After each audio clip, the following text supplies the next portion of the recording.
Olá, queridos irmãos e irmãs na fé. Com alegria celebramos o segundo domingo de Advento, período abençoado de preparação para o Natal e preparação para a vinda de nosso Senhor Jesus Cristo. Para este domingo, a Igreja separa a leitura do profeta Malaquias, último livro do Antigo Testamento, profeta Malaquias, capítulo 3, versículos 1 a 4. Vamos acompanhar a leitura. Eis que eu envio o meu mensageiro, que preparará o caminho diante de mim. De repente, virá ao seu templo o Senhor, a quem vós buscais, o anjo da aliança, a quem vós desejais. Eis que ele vem, diz o Senhor dos Exércitos. Mas quem poderá suportar o dia da sua vinda? E quem poderá subsistir quando ele aparecer? Pois ele é como o fogo do ourives e como a potassa dos lavandeiros. Assentar-se-á como derretedor e purificador de prata. Purificará os filhos de Levi e os refinará como ouro e como prata. Eles trarão ao Senhor justas ofertas. Então a oferta de Judá e de Jerusalém será agradável ao Senhor, como nos dias antigos e como nos primeiros anos. Até aqui esta leitura bíblica, palavra de Deus que é lâmpada para os nossos pés e luz para os nossos caminhos. E eu desejo que a graça de nosso Senhor Jesus Cristo, o amor de Deus nosso Pai e a comunhão do Espírito Santo esteja com todos neste momento de ouvirmos e meditarmos na sua palavra. Querido irmão, querida irmã, você conhece a profissão do ourives? Sabe o que faz um ourives? O ourives é o profissional que transforma metais em joias, em objetos, em utensílios. Este profissional, para que ele possa refinar o metal, ele precisa fazer uso do fogo. O ouro, a prata, outros metais encontrados em estado bruto na natureza, eles são cheios de impurezas, outras substâncias que estão ali misturadas. Para fazer a separação entre o ouro, a prata e as impurezas, então o ourives precisa do fogo para derreter esse metal. Quando o metal derrete, então essas impurezas elas afundam, porque o ouro e a prata são mais leves. E com o metal em estado líquido, então fica mais fácil de separar as impurezas e também de ir moldando esse material na forma em que o ourives quer. No texto que nós lemos agora, do profeta Malaquias, ele fala sobre a vinda do Senhor, a vinda de Deus, e compara esta vinda com o fogo do ourives, que purifica os metais. O livro do profeta Malaquias, como nós dissemos, é o último livro do Antigo Testamento. Foi escrito mais ou menos uns 400 anos antes de Jesus Cristo. Nessa época, o povo judeu já havia saído do exílio, há muito tempo já haviam voltado para Jerusalém, reconstruíram a cidade, reconstruíram o seu templo. Mas, na verdade, não sabemos a identidade deste profeta, que é chamado de Malaquias, mas a palavra Malaquias pode significar simplesmente meu mensageiro. O livro, então, ele foi escrito nessa época em que as coisas já estavam melhores para o povo judeu, no entanto, a apatia vinha tomando conta de todos. As pessoas já não sentiam mais a presença de Deus no templo. Aliás, neste novo templo que foi reconstruído depois do exílio, a glória de Deus nunca se manifestou visivelmente, como aconteceu no primeiro templo que foi construído por Salomão. Os sacerdotes já não cumpriam mais as suas funções com diligência. Os homens desrespeitavam as suas mulheres, cometiam adultério, abandonavam elas. Muita coisa estava errada. Também aqueles que tinham posição social melhor acabavam explorando os que eram mais pobres. Diante de tudo isso também vinham muitas dúvidas na cabeça das pessoas. Alguns se perguntavam, onde é que está Deus, afinal de contas? Não o vemos, ele não se manifesta mais no templo, como ouvimos que acontecia nas histórias de antigamente. Muitos questionam se Deus existe de fato, se Deus é de fato justo, porque ele permite que os maus prosperem, enquanto que os justos muitas vezes sofrem nesta vida. Diante de tudo isso, então, o profeta Malaquias anuncia que Deus irá adentrar ao seu templo. Deus virá para o templo. Mas antes da vinda do Senhor, Deus enviaria um mensageiro para preparar o caminho. Era comum naquela época que quando um rei ia visitar uma localidade, as estradas precisavam ser aplainadas antes para que a carruagem e a comitiva do rei pudesse passar. Então ele enviava antes dele uma pessoa que era responsável por tampar os buracos ao longo da estrada, remover as pedras, obstáculos, verificar se estava tudo certinho para que o rei pudesse passar. É essa a imagem, a ilustração que o texto aqui usa. Deus está prometendo que vai voltar para o seu povo, vai adentrar ao templo, mas antes ele irá enviar um mensageiro que vai aplainar, vai preparar os caminhos para a sua chegada. No entanto, a vinda do Senhor não seria algo fácil. O profeta, Deus fala também por meio do profeta, quem poderá suportar o dia da sua vinda? Porque a vinda do Senhor seria como fogo purificador. Este fogo do ourives, que ajuda a separar as impurezas do ouro, da prata, ajuda a refinar o metal, a moldar o metal. Apesar disso, é um processo doloroso, porque envolve o fogo. Principalmente a classe dos sacerdotes, das pessoas que trabalhavam no templo, era uma classe que estava muito corrompida e precisava passar por esta purificação. O texto também nos diz, o livro do profeta Malaquias nos diz, que Deus já nem aceitava mais as ofertas que eram oferecidas no templo pelo povo por causa da corrupção geral destes sacerdotes. Então, esta classe também precisaria ser purificada pela vinda de Deus, por este fogo purificador. 400 anos depois, mais ou menos, da escrita deste texto, esta profecia se cumpre com a vinda de nosso Senhor Jesus Cristo, mas antes dele, o mensageiro que veio para preparar o caminho de Cristo, que foi o profeta João Batista. João Batista foi um contemporâneo de Jesus Cristo. Ele foi também aparentado com Jesus Cristo.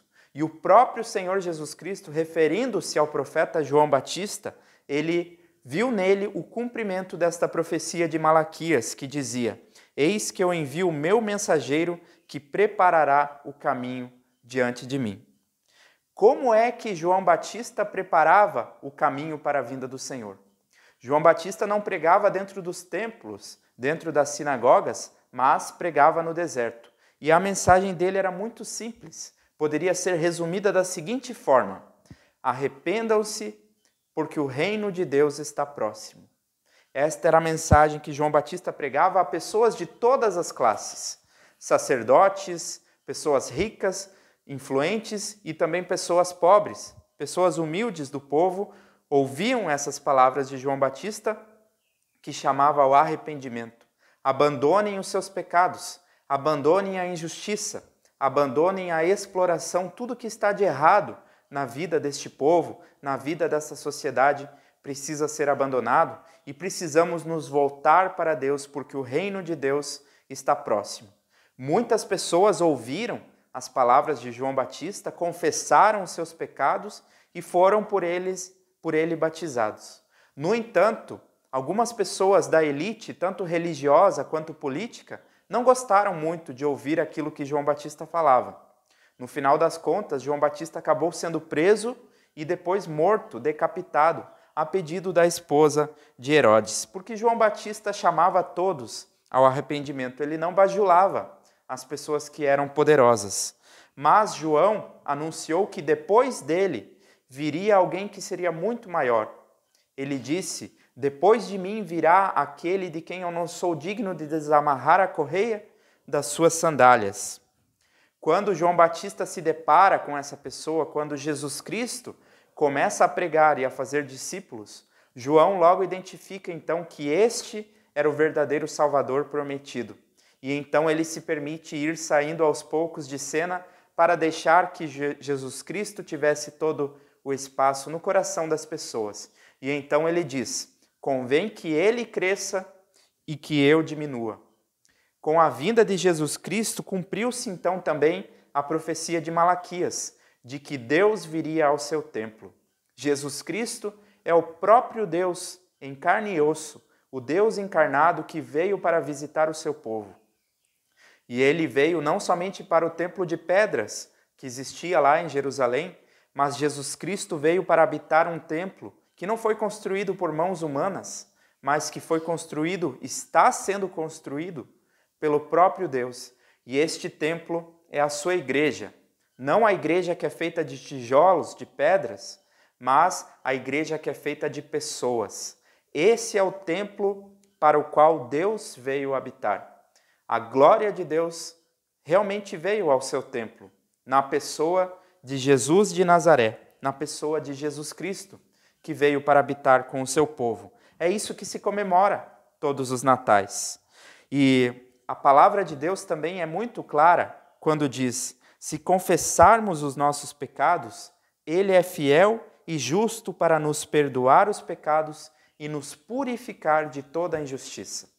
Quando nós confessamos o nosso pecado e cremos que Jesus Cristo é como aquele fogo do ourives que purifica o metal, então Ele também retira de nós as nossas impurezas, Ele retira de nós a nossa culpa, a nossa condenação e nos torna puros, ainda que nesta vida continuamos pecadores, mas diante dEle nós somos puros, por meio da fé nós somos salvos, somos purificados. João Batista e o seu ministério representavam a lei. Ele chamava ao arrependimento, apontava para a lei de Deus, mostrando os erros das pessoas, as atitudes delas que precisavam mudar.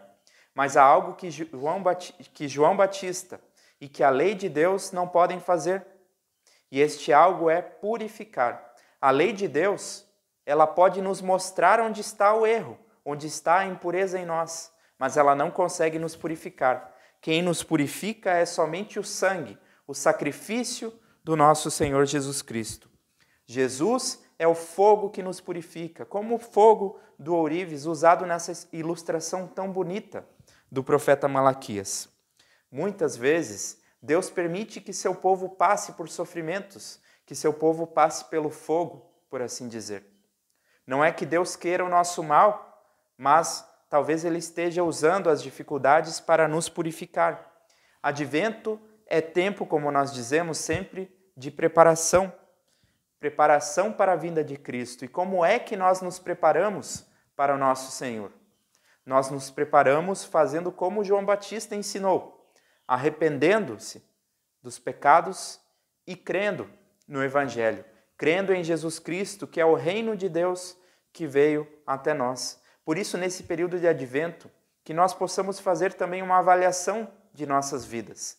Tudo aquilo que precisa ser mudado na nossa vida, no nosso mundo, que nós possamos ser sinceros, honestos diante de Deus, confessar os nossos pecados e buscar em Jesus Cristo o perdão que nós tanto precisamos. E se nós fizermos assim, confessarmos nosso pecado e crermos em Jesus Cristo, então, como a palavra de Deus nos promete, Ele nos purificará. Disso nós podemos ter certeza, nisso nós podemos de fato crer.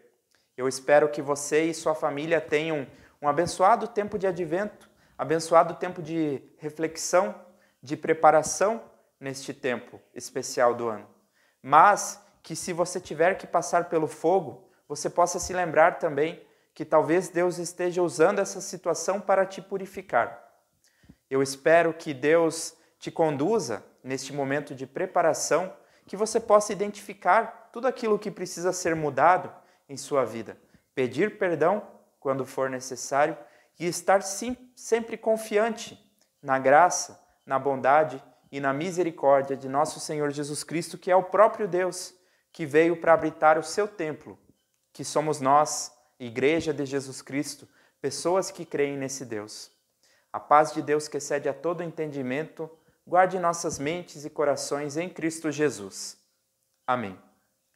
Diante de Deus, eu convido a nos colocarmos em oração, colocando todos os nossos pedidos, todos os nossos agradecimentos, confessando também a nossa culpa, através dessa oração tão bonita que Jesus Cristo nos ensinou e que ela contém tudo isso: pedidos, agradecimentos, também o pedido de perdão dos nossos pecados. Oremos juntos a oração do Pai Nosso. Pai nosso que estás nos céus, santificado seja o teu nome. Venha o teu reino, seja feita a tua vontade, assim na terra como no céu. O pão nosso de cada dia nos dá hoje, e perdoa-nos as nossas dívidas, assim como nós também perdoamos aos nossos devedores. E não nos deixes cair em tentação, mas livra-nos do mal, pois teu é o reino, o poder e a glória para sempre. Amém. Que o Senhor Todo-Poderoso te abençoe e te guarde, que Ele faça resplandecer o seu rosto sobre ti e tenha misericórdia de ti. Que o Senhor te purifique e levante sobre ti o seu rosto e te dê a sua paz. Um abençoado tempo de advento para você e para sua família e que a paz de Deus esteja contigo e sobre o seu lar. Amém.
Preparai o coração.